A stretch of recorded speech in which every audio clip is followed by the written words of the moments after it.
শহুরে জীবনে ব্যস্ততা যখনই আমাকে গিলে ফেলতে চায়, ঠিক তখনই চোখ বন্ধ করে আমি একটা জায়গার কথা ভাবি। এটা এমন একটি জায়গা যেখানকার সবুজ ঘাসগুলো আর একটু গাঢ়, যেখানকার নদীর স্রোত আরও একটু বেশি সংবেদনশীল, আর বাতাস, মাটির গন্ধ সেখানে টেনে নিয়ে যায় বিমূর্ত মায়ায়। খুব সম্ভবত আপনারা বুঝে গেছেন আমি সিলেটের কথাই বলছি। এই সিলেট আমার কাছে এক মাতৃত্বের টানের মতো মনে হয় এই সিলেটের পর থেকে আমাদের শুধু দিয়েই গেছে সৌন্দর্য, কিছুই দিতে পারিনি আমরা তাকে। সিলেট আমার কাছে শুধু একটা ভ্রমণ স্পেসই নয়, যেন একটা নতুন উদ্যমে ফিরে পাওয়া এক নতুন শহর, প্রতিবারই নতুন করে সাজে। যখন আমি যাই আমার কাছে এমনটাই মনে হয়। এটা শুধু একটা বন না, একটা জলে ডুবে থাকা পৃথিবী।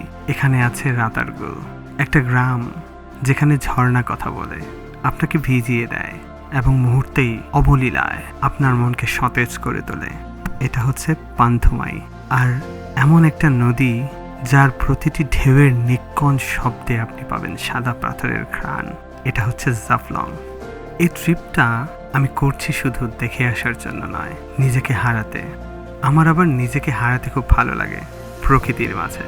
এই মুহূর্তে তোমাদের কারোর যদি মন ক্লান্ত থাকে, তাহলে চট করে বসে পড়ো স্ক্রিনে, জলদি আমার সাথে নিজের মনকে সতেজ করে নাও সিলেটের বিমূর্ত মায়ায়। বাঁচতে শিখো নতুনভাবে, নতুন উদ্যমে।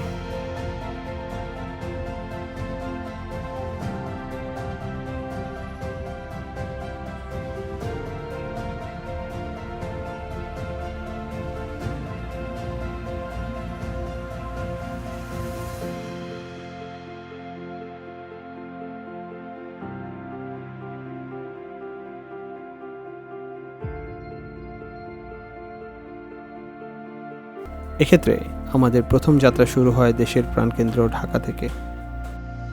আপনি চাইলে বাস, ট্রেন কিংবা প্রাইভেট গাড়িতে করেও যেতে পারেন সিলেট।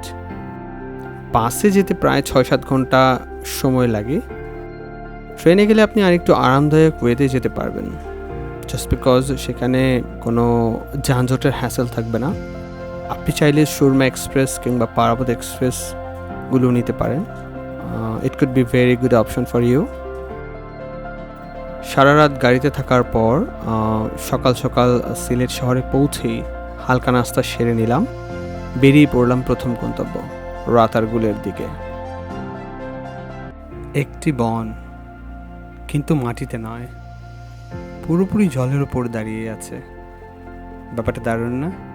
যেখানে গাছের শিকড় ছুঁয়ে আছে পানির পদদেশে, আর পাতাগুলো কাঁপছে বাতাসে।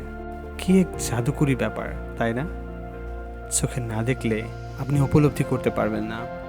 এই জাদুকরী জায়গার নাম রাতারগুল সোয়াম্প ফরেস্ট। মজার ব্যাপার হচ্ছে কি, বাংলাদেশের একমাত্র স্বীকৃত জলাবন এটি, যেটা গোয়াইনঘাট থানার অদূরে সিলেট শহর থেকে প্রায় ২৬ কিলোমিটার দূরে অবস্থিত। চারিদিক থেকে মেঘালয়ের পাহাড় বেষ্টিত এই বন যেন নিজেকে আড়াল করে রেখেছে, আর কেবল প্রকৃতিপ্রেমীদের জন্য মুখে বলে, এসো দেখো আমার ভেতরকার নীরব রহস্য।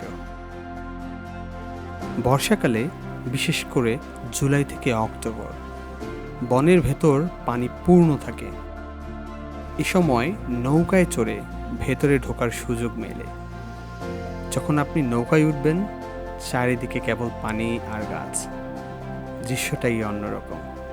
গাছের ছায়া পানিতে পড়ে এমনভাবে মিশে যায় যে উপরে তাকিয়ে বোঝা যায় না কোনটা বাস্তব আর কোনটা প্রতিচ্ছবি। সে এক অদ্ভুত ব্যাপার, জলের সাথে গাছের সংমিশ্রণ। জলের মাঝে গাছেদের অদ্ভুত দৃশ্যপট, ঠিক যেন শিল্পীর তুলিতে আঁকা জল রঙের পেইন্টিং। শান্ত পৃথিবী ধীরে ধীরে বনের গভীরে চলে যায়। দূরে পাখি ডেকে বেড়ায়, কখনো কখনো মাছের লাফ কিংবা বাচ্চাদের সাঁতার কাটা দেখে মনে হয় জীবন এখানে ধীর কিন্তু গম্ভীর। এখানে নৌকা ভাড়া সাধারণত ৩০০ থেকে ৫০০ টাকার মধ্যে হয়ে থাকে। নৌকায় ওঠার সময় অবশ্যই লাইফ জ্যাকেট পরে নিতে ভুলবেন না, নিরাপত্তার স্বার্থে। স্থানীয় মাঝিরা অনেকটাই গাইডের মতো কাজ করে এখানে, তারা জানে কোথায় বেশি ঘন গাছ, কোথায় সবচেয়ে গভীর ও সুন্দর দৃশ্য।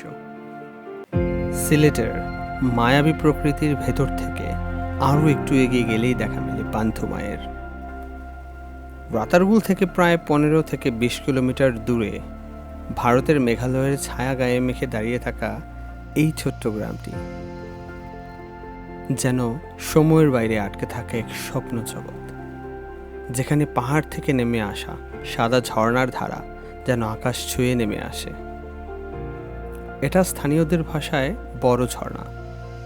শুধু চোখ নয়, কানেও বাজে যেন তার ছন্দ। ঝর্ণার গর্জনে যেন লুকিয়ে আছে পাহাড়িদের ভাষা, আর তার চারপাশের আকাশে মিশে থাকে আদিম শুদ্ধ প্রকৃতির গন্ধ। যদি আপনি গোয়াইনঘাট থেকে আসেন তাহলে বাইক অথবা সিএনজি একমাত্র ভরসা। পথটা কষ্টকর হতে পারে, কিন্তু চোখের সামনে যখন পানির গর্জনে নাচে পাহাড়, তখনই সব ক্লান্তি যেন কোথায় পালিয়ে যায়। এখানে আপনি পাবেন এক অন্যরকম শান্তি।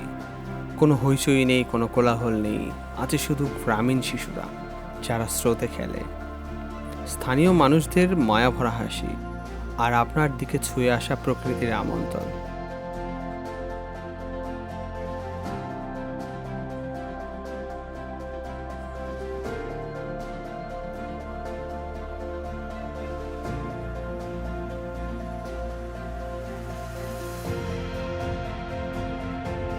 বৃষ্টির মধ্যে পান্থমায়ের ব্যাপারটাই ভিন্ন রকমের সৌন্দর্য বিরূপ করে এখানে।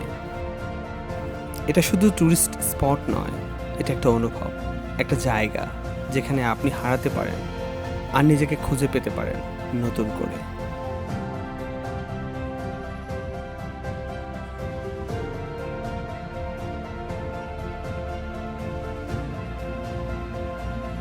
আমাদের এই যাত্রায় পরবর্তী গন্তব্য জাফলং,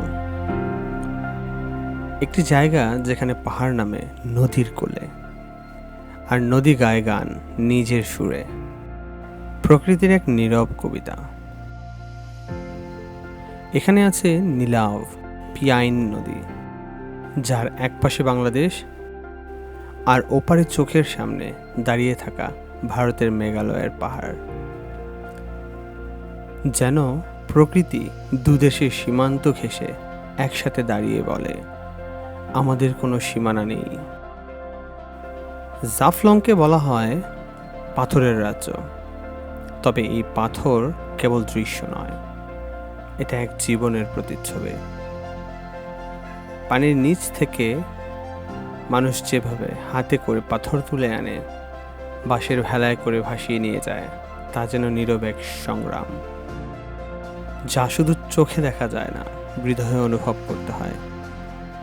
এই নদীতে নৌকা চড়ার অভিজ্ঞতায় এক কথায় অনন্য। পানির নিচে ছোট বড় পাথরের ভেলা, পাশ দিয়ে ভেসে চলা শিশুদের কণ্ঠস্বর, আর দূরে পাহাড়ের কোলে সূর্যের আলো পড়া, এই সব কিছু মিলে যেন থমকে দাঁড়ায়। এখানে আপনি সূর্যাস্ত দেখতে পারেন নদীর পাথরে বসে, চোখের সামনে পাল্টাতে থাকে আকাশের রং, কমলা, গোলাপ, নীল আভা। নিঃশব্দ এই পরিবর্তন যেন বলে, তুমি আজ প্রকৃতিকেও বুঝতে পেরেছ।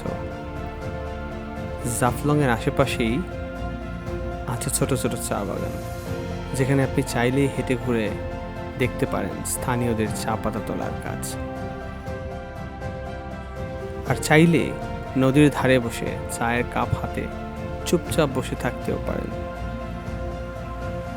কারণ এখানে চুপ থাকাটাই সবচেয়ে গভীর কথা। জাফলং হলো একটা অনুভব, যেখানে মানুষ, নদী আর পাথর, এটা সবাই মিলে একটা প্রকৃতি, একটা জীবন্ত কাব্য।